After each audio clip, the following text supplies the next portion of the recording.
Hello, you are welcome in online series of machine design. Myself, Namisha Goswami. So in this lecture, we will see about how to do design of wire ropes. Okay, so this is our main discussion into this will be our main discussion in today's lecture. Okay, so first of all, wire ropes are designed on basis of breaking strength. Okay, so first of all, what is breaking strength?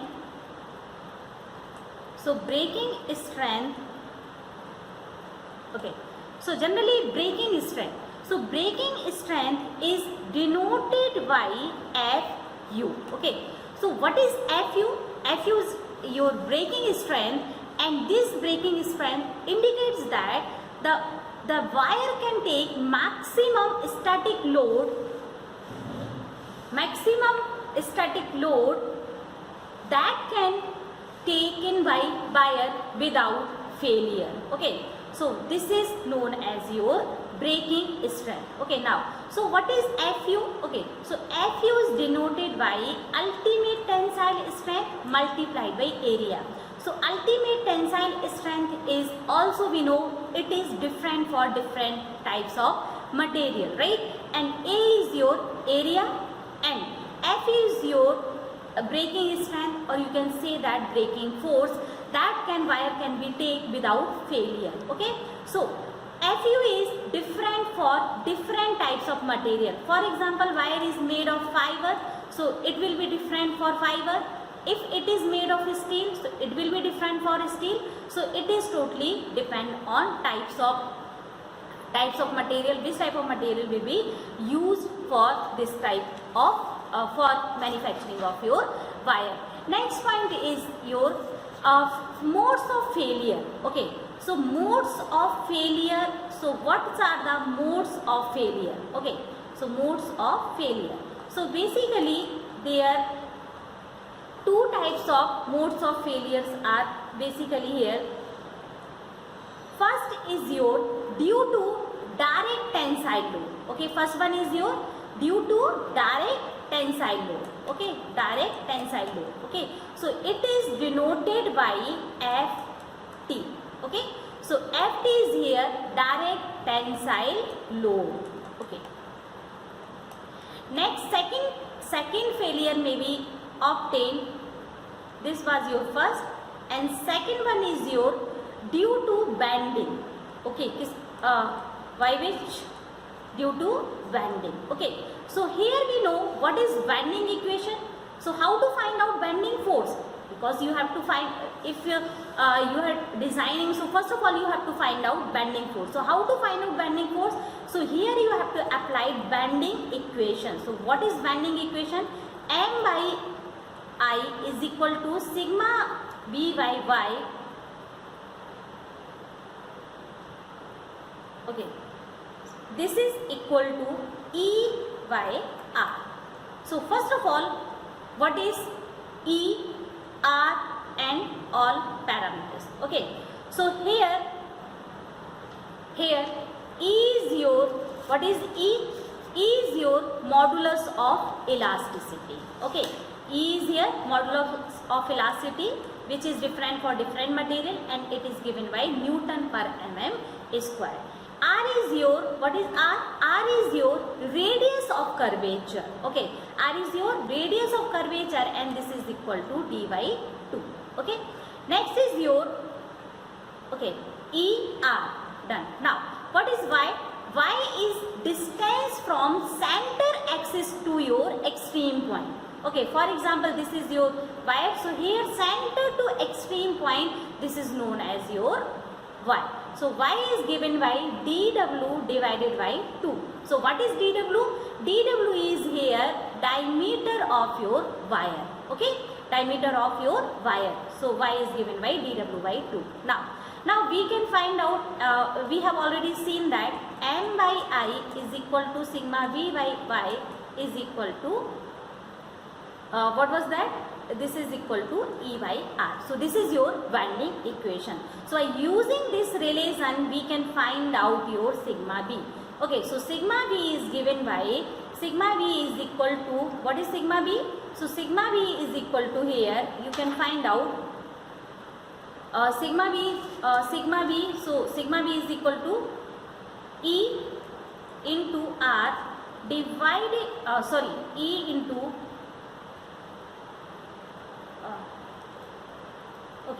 E into Y, and divided by R. So this is equation given by your sigma B. When we will put value of Y and R in this equation, so you will get here sigma V is equal to E into dW, because you can see here Y is equal to dW by 2, and what is R? R is your d by 2. So you will get sigma V is equal to E into dW divided by d. So this is your bending stress. So now how to find out bending force? So bending strength or bending force. So FV is equal to sigma B into area. We know what is the relation between force and stress.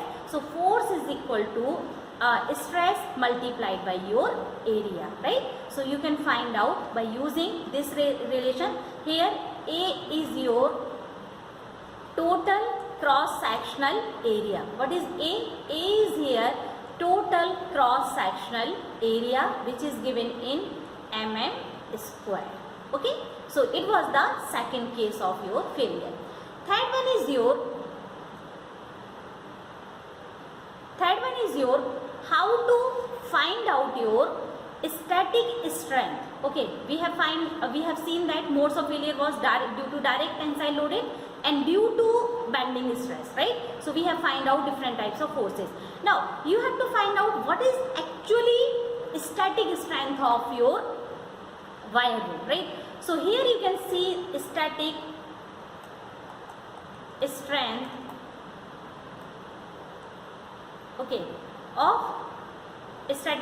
of wire rope. So how to find out this? We have seen that breaking strength was given by sigma U, and bending stress is given by sigma B. So here what is your static strength in force? So static strength in force will be given by Fu minus Fb. So this is known as your static strength of wire rope. Clear? So this is given by static strength of your wire rope. Next is how to find out wire rope safety against failure. So how to find out? So now we have to consider factor of safety in this case, right? So to avoid the failure of rope, we should this should be fulfilled. Whatever the direct tensile load should there, FOS, or it is denoted by NS. So NS is here factor of safety for static loading. So it is given, this should be equal to your static strength of material. If this equation will be fulfilled, then your design is safe. So by using this relation, you can find out NS. So what is NS? NS is equal to, what is this? Fu minus Fv divided by Ft. Means what was the static strength of material divided by direct tensile load. So it is known as your factor of safety for static loading. So now what is the safety condition? So whatever the NS value you will obtain, that should be greater than to the required factor of safety. For example, required factor of safety is equal to 2. So NS should be greater than, NS should be greater than 2. It should be 2.5, 2.3, whatever. But NS is always greater than of your required factor of safety. Then you can say that your design is safe. So next is, so it was the design against static strength or design against failure. Next is your design of wire ropes against fatigue failure. Design of wire ropes against fatigue failure. Okay, fatigue failure. So how to design wire ropes against fatigue failure? We know when some wire, you can see here, this is your, for example, this is your drum. Okay, here we have attached some wire like this. Wire is bounded around rope drum. Okay, so this will be the condition. Okay, this diagram you will obtain. Okay, so this is diameter D. Okay, we have already seen that. Okay, and diameter of wire ropes will be dW. Clear?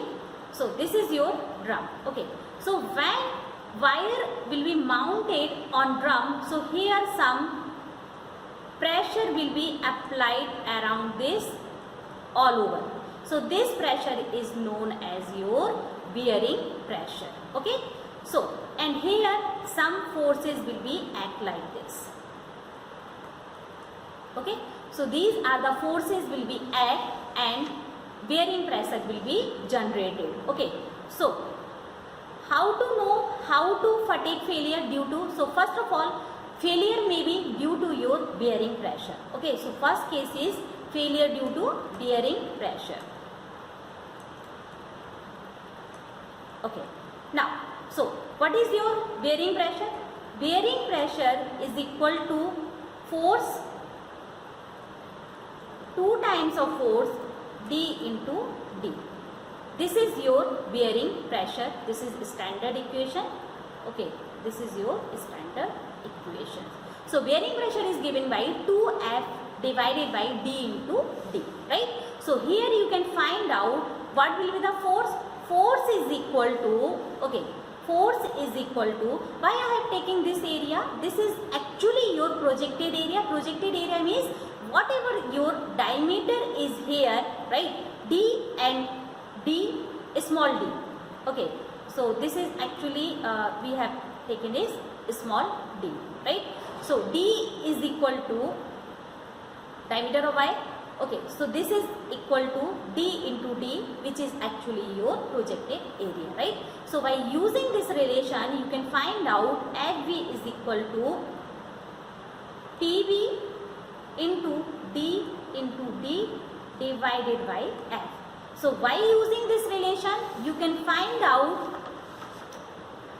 force, or you can say that force due to bearing pressure. Okay, so here F, what is here F?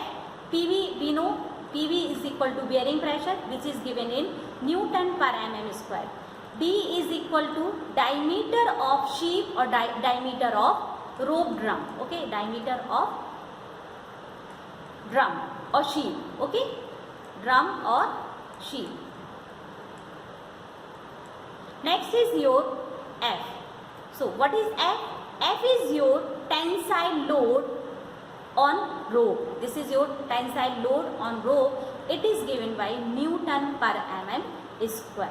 Okay, and sorry, it will be given by Newton. Force is always in Newton. Okay, when we will consider the stresses, so it will be given by Newton per mm square, right? And D is here nominal diameter of wire rope. Okay, wire rope. Nominal diameter of your wire rope. So these are the main points. Next is your so bearing pressure, we have seen that. Okay, now if we will consider that PVA, so what is PVA? PV is your bearing pressure, right? This is your permissible, which condition? This is your permissible bearing pressure. Okay, which type of pressure? This will your permissible bearing pressure, and here FF is your fatigue strength. Okay, fatigue strength. FF is your fatigue strength and PVA is equal to your permissible bearing pressure. Clear? So now, so how to find out FF? So FF is equal to, we have already seen that PVA multiplied by D into D divided by 2. Okay, here we have just replaced the value. Original equation was F is equal to PB into D divided by 2. Okay, so here we have replaced this by permissible fatigue. Sorry, this is the fatigue strength and this is your permissible bearing pressure, which actually permitted in during the design of your wire rope, right? And all parameters are remain same. So by using this relation you can find out F. Okay, now how to find out? Next is how to, first point was the design of bearing against bearing pressure. Second is how to find out safety against fatigue failure. Okay, safety against fatigue failure. So how we will see that this is condition, whatever value we have find out, all are okay. Okay, so to avoid fatigue failure, okay, to avoid this condition, to avoid fatigue failure, to avoid fatigue failure, we have to check what direct tensile load multiplied by NF. Okay, so what is NF? NF is here your factor of safety for fatigue condition. So this should be equal to your, what is this? It was the fatigue strength. Okay, we have seen already static loading, static strength should be equal to Ft into Ns. Okay, so same fundamental we have applied here. So Nf is equal to Ff divided by F into T. Okay, so Nf should be greater than of factor of safety required. Again, this value should be greater than, okay, of required factor of safety. For example, if we require factor of safety 5, so factor of safety NF or factor of safety for fatigue should be greater than of 5 value. Okay, so it was the all about your design of wire ropes. Okay, thank you.